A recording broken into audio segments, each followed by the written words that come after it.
जो आज बहुत बिजी कार्यक्रम के बावजूद भी हमारे लिए इन्होंने समय निकाला। इनको कहीं जाना था तो हमने बोला मैडम आपकी उपस्थिति बहुत ज़रूरी है, क्योंकि यहाँ पे सब काव्य प्रेमी आ रहे हैं।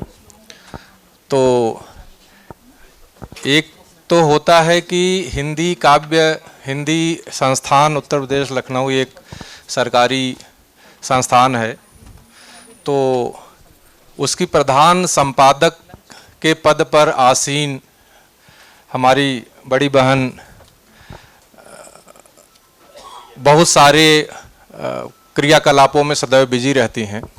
इतनी बिजी व्यस्तता के बाद इनकी अपनी खुद की बहुत सारी किताबें पब्लिश हुई हैं। और जैसा कि सब लोग जानते हैं कि सरकारी पदों पर आसीन होने के बाद लोग उनसे बात करने में भी डरते हैं, चाहे वो कोई भी विभाग हो। लेकिन मैडम की सहजता इतनी है, इनकी सरलता इतनी है कि इनसे कभी भी कोई भी व्यक्ति आके मिल सकता है, कभी इनसे फ़ोन पे बात कर सकता है। मैंने जब पहली बार इनसे बात किया तो ये लखनऊ के बाहर किसी प्रोग्राम में व्यस्त थी, फिर भी इन्होंने मुझे 2 मिनट टाइम दिया और बोला कि मैं शाम को बात करूंगी। और शाम को प्रोग्राम से निकलने के बाद इनका सामने से मुझे फ़ोन आया। ये सहजता हमारी दीदी की है, इनके लिए बहुत जोरदार तालियां। दूसरा, हमारे विशेष अतिथि शैलेंद्र मधुर जी का मैं बहुत तहे दिल से शुक्रिया अदा करता हूँ। मधुर जी का कल सिविल लाइंस प्रयागराज में रात को प्रोग्राम था, 12 बजे ये प्रोग्राम से वहाँ से छूटे हैं और उसके बाद इन्होंने वहाँ से थोड़ा रिफ़्रेश होके ये 3 बजे 4 बजे के आसपास ये निकले हैं वहाँ से, और सवेरे यहाँ पे बहुत समय से पहुँचे। इसलिए भी मैं इनको बहुत धन्यवाद देता हूँ। और मधुर जी बहुत बड़े कवि हैं, बहुत बड़े साहित्यकार हैं, बहुत सारी इनकी कविताएं प्रकाशित हमेशा होती रहती हैं, बहुत बड़े बड़े मंचों पे इनका आह्वान होता रहता है। हमारे एक बार बुलाने पे बड़ी सहजता के साथ इन्होंने हमारा आमंत्रण स्वीकार किया, जबकि जब हम पहले इस कार्यक्रम की कल्पना कर रहे थे तो हमारी सोच ये थी कि हम इलाहाबाद में ये प्रोग्राम करें।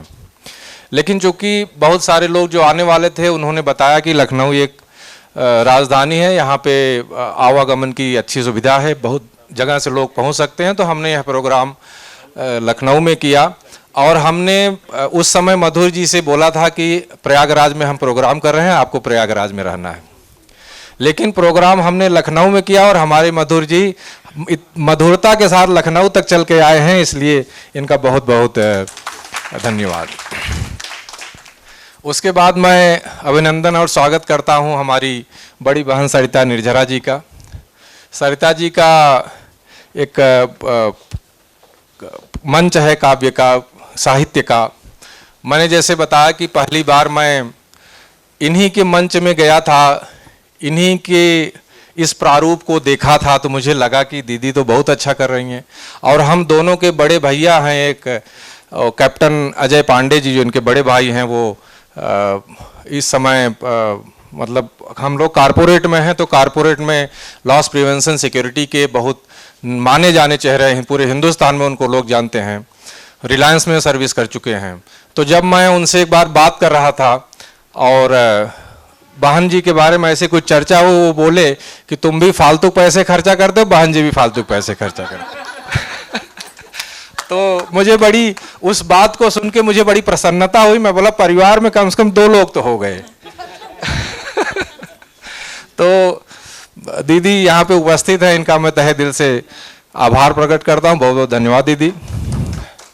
उसके बाद मैं आभार प्रकट करता हूँ हमारे छोटे भाई राजीव द्विवेदी जी का। आज यहाँ पे जो कुछ हो रहा है उसमें इनकी बहुत बड़ी भूमिका है। ये हमारी जो यादों की पुस्तक है, इसको हमने बचपने में लगभग 18, 19, 20 साल की उम्र के दौरान रचनाओं को लिखा था और एक डायरी में रख के वैसे रख दिया था। और मैंने कब कहाँ वो रचनाएं लिखी थी वो इस पुस्तक में अंकित हैं। उसके बाद मैं बॉम्बे गया, रोजी रोटी में हर आदमी जैसे व्यस्त होता है मैं व्यस्त हो गया। और 20-22 साल बाद सडनली एक दिन इनका फोन आता है, बोलते तुम्हारी 2 गजलें भेजो, मुझे प्रसारित करवाना है। तो मैं तो पहले चौंक गया कि गजलें और मैं, तो फिर इन्होंने मुझे याद करा, यार तुम तो बचपने में लिखते थे। तो मैं बोला यार वो बचपने की बात थी। तो अब जो है, तो मैं बोला ठीक है देखता हूँ, लेकिन ये मेरे पीछे तब तक पड़े रहे जब तक एक दिन मैं पूरा दिन भर बैठ के अपनी वो डायरी नहीं ढूंढा, क्योंकि अब लिखने का एक माहौल होता है, वो मन बदल चुका था। तो अब कुछ तो लिख नहीं सकता था, तो पुरानी ही कुछ भेजनी थी।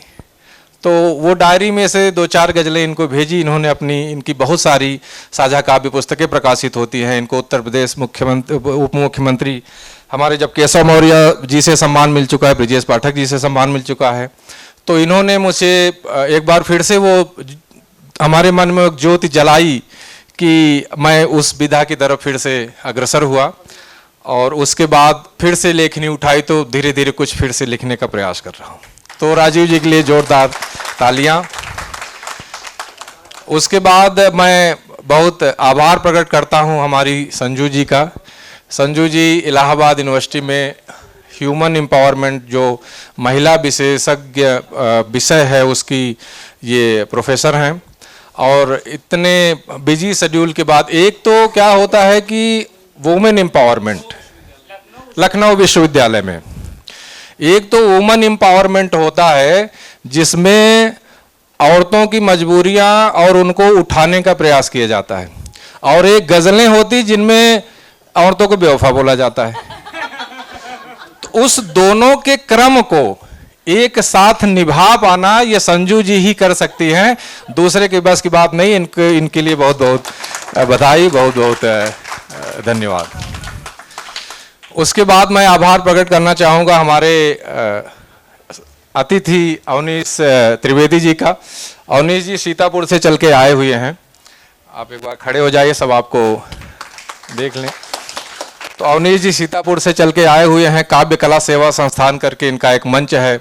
इनका वार्षिक समारोह हर साल होता रहता है, और उसमें देश विदेश के सैकड़ों साहित्यकारों को, इस साल मुझे अभी याद है कि शिक्षक दिवस पे कम से कम 100-150 शिक्षकों को इन्होंने सम्मानित किया, और उनको एक इंस्पिरेशन उनके लिए बने हुए हैं। इसके लिए अवनीश जी की बहुत सारी बधाई और बहुत बहुत धन्यवाद। उसके बाद मैं आभार प्रकट करता हूं हमारे प्रकाशक और हमारे मधुशाला पब्लिकेशन के प्रमुख कृष्णा जी का। कृष्णा जी से जब मेरी बात होती थी, बोला प्रकाशन खोल के बैठे कोई बहुत बुजुर्ग व्यक्ति होंगे, लेकिन जब इनसे बात हुई तो देखा कि एक छोटा सा बच्चा इतना काव्य में प्रतिष्ठित रहा है और इतना मेहनती ये लड़का है। मैंने जब मेरी जीवन और प्रेम की कविताएं आई और मैंने इनको बोला कृष्णा कुछ ऐसा ऐसा मैं कर रहा हूं, क्योंकि आप लोग जो है एक प्रोफेशनल लाइफ से जुड़े हो, तो आपका जो खर्चा है वो आप मुझे एक प्रपोजल दे दो, क्योंकि बहुत मेहनत करनी है। तो इन्होंने बोला सर आप इतना अच्छा प्रयास कर रहे हैं, मैं सब कुछ फ्री में करूंगा। तो इसके लिए रात भर हमारे साथ जाग के उसको इन्होंने एक अंतिम रूप दिया। इसके लिए कृष्णा जी को बहुत बहुत बधाई, बहुत बहुत धन्यवाद। उसके बाद मैं सौरभ पांडे जी हमारे मेहमान हैं, इनको मैं बहुत धन्यवाद देना चाहता हूं। मंच पर ये आए हुए हैं, आज पधारे हैं। सौरभ जी की एक कला है, इनकी एक आर्या पब्लिकेशन की पुस्तक छपती है, मंथली पब्लिकेशंस उसका होता है, स्वर्णिम दर्पण। स्वर्णिम दर्पण इनकी एक पत्रिका है और आर्या पब्लिकेशंस के मालिक हैं। इनका मोबाइल नंबर ऐसे बिखरा हुआ है कि पूछिए मत।